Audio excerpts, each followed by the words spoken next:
Hi, it's Cami again with another episode of Fun with Google A to Z. And today we're going to look at G is for Geoguessr.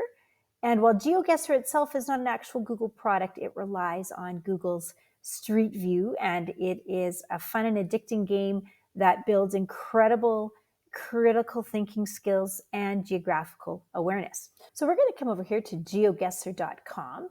And you can certainly play for free. That's all that I've ever done, both with myself and my students.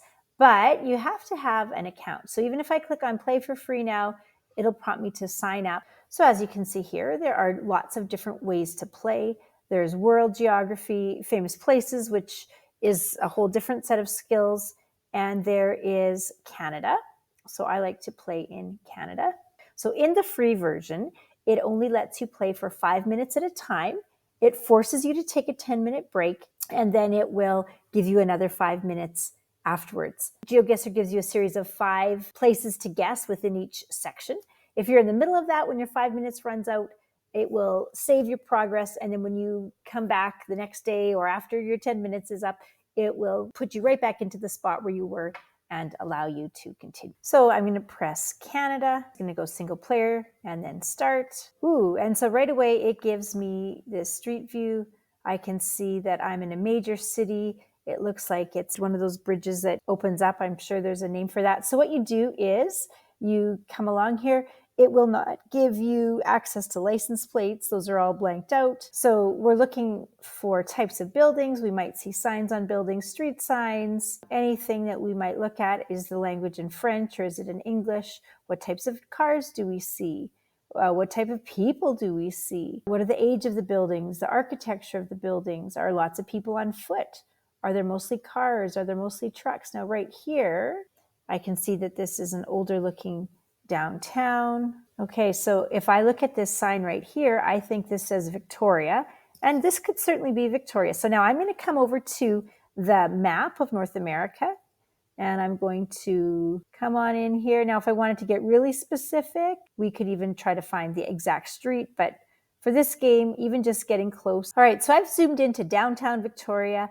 I'm thinking that this might be in the older area of town. And so I'm going to just stick my mark in here, and then I'm going to press the green, guess now.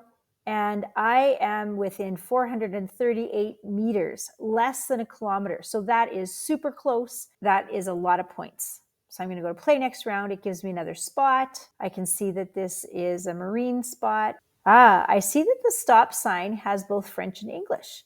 So that might be a sign that this could be in Quebec or New Brunswick. You can see here that the police car has its markings removed, so that doesn't give us too much of a hint. We could be in a provincial park, a national park within Canada as well. There are lots of possibilities, but we're just going to go to New Brunswick and 227 kilometers. I was indeed in the right province, so that's pretty good. Over 3,000 points, that's still a lot as well. At the bottom of each, you can say whether or not you enjoyed playing this location. And I have 5 seconds left, 4 seconds left in the top corner right up here. So in a moment, we're going to see what happens. When I hit play next round, it's going to tell me that my 5 free minutes have ended, and I can leave that game and try again later. So I'm back 10 minutes later. You see I have another 5 minutes as soon as I press play next round. Okay, so again, bigger city. We can look at the types of yards. Are the streets paved or not? We could probably Google Linda Turner Remax. So when I Google Linda Turner Remax, I get Kamloops, BC. Right, so we're in Kamloops. Depending how much time we wanted to spend, we could take longer to find this out. I'll pick what looks like a residential district. I was 5 kilometers away, which you can see I almost get the max 5,000 points. Now, I'm going to say this was a good location. I'm going to view my summary. I've moved up to level 2 apparently. This last screen is what I really like. It shows me how close I was to my guesses. So that's GeoGuessr. You can play in Canada, famous sites around the world in general.